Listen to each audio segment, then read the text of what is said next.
Sejam muito bem-vindos a mais essa aula de crioulo haitiano.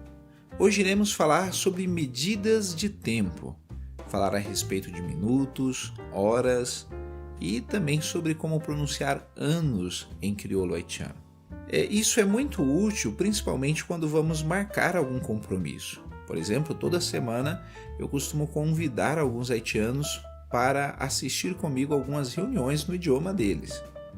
Então, como eu posso fazer isso? Com muita frequência eu falo para eles inviteu pour garder une réunion en créole, que quer dizer eu gostaria de convidar você para uma reunião em crioulo. E um outro caso, por exemplo, a palavra compromisso, marcar um compromisso em crioulo haitiano seria algo assim: fait un rendez-vous. Fait un rendez-vous avec. Eu gostaria de marcar um compromisso com você. Então, por exemplo, você vai marcar para voltar a encontrar aquele haitiano na próxima semana. Provavelmente ele vai perguntar para você a que horas. Ou você pode também perguntar para ele a que l'est c'est plus bon pour moi retourner la casa. A que horas é melhor para eu voltar à sua casa? A que l'est c'est plus bon pour moi retourner la casa. Ou então você também pode dizer a que l'est vin plus bon pour moi joindre encore. A que l'est vin plus bon pour moi retourner joindre encore. Para eu voltar a encontrar você novamente. Então vamos lá. Em crioulo, para se mencionar os minutos, é apenas você utilizar o padrão de números. Tem uma aula lá atrás que você vai saber mais sobre os números. Entre as videoaulas anteriores, foi uma das primeiras, provavelmente a terceira aula, se não estou enganado, a qual fala sobre os números. Então você usa o número e depois a palavra minute. Minute, por exemplo, 10 minutos. 10 minutes. 20 minutos. 20 minutes. 30 minutos. 30 minutes. Então é só você utilizar o número e logo depois mencionar minuto. Ok? E em relação às horas, vamos lá.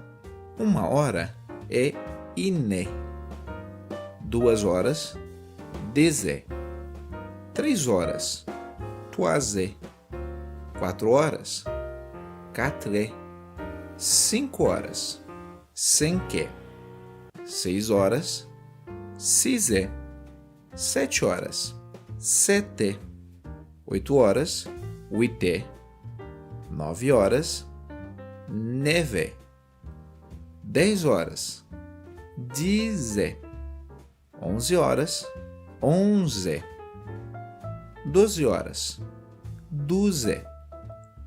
Em crioulo, diferente de português, a gente não costuma falar são 13 horas, 14 horas, são apenas 12 horas.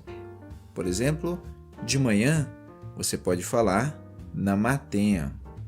Por exemplo, 8 horas da manhã, huité na matin. Um outro exemplo, 10 horas da manhã, dizé na matin. Agora, e se eu quero me referir ao período da tarde? Aí eu digo après-midi. Après-midi, que seria após o meio-dia. Então, 2 horas da tarde. Dezé après-midi. 4 horas. Quatre après-midi. 6 horas. Sisé après-midi. E no período da noite, usamos o termo assué, à noite. Então, 7 da noite. Seté assué. Seté assué. Ok? E se eu quiser me referir a um número quebrado, a 1 hora e alguns minutos, 2 horas e alguns minutos. Por exemplo, é só eu colocar a hora e logo depois utilizar os minutos. Um exemplo, 2 horas e 45. 10h45. 45 minutes. 45 minutes. 3 horas e 30 minutos. 3h30 minutes. 3h30 minutes. Então, nesse caso, podemos falar tanto 3 horas e 30, 3h30, ou então mencionarmos 3h30, 3 horas e meia. 3h30. O mesmo se aplica a qualquer um dos outros casos, tá? 5 horas e meia. 5h30. E se nesse caso você não está se referindo a um horário específico, mas você quer falar a uma quantidade de horas. Por exemplo, quanto tempo leva daqui até a sua casa? Ou então, quanto tempo leva esse trajeto? Aí você pode usar a quantidade de horas ou minutos e depois falar et de temps. Por exemplo, une heure et de temps, 2 heures et de temps. Seria como dizer 1 hora de tempo ou 2 horas de tempo. E o restante iremos falar um pouco mais na próxima aula. Não deixe de se inscrever no canal, clicar em gostei, ver nossos outros vídeos e compartilhar esse vídeo nas suas redes sociais. Assim você ajuda muito o canal e muitas outras pessoas que também querem aprender o idioma. Então, até mais!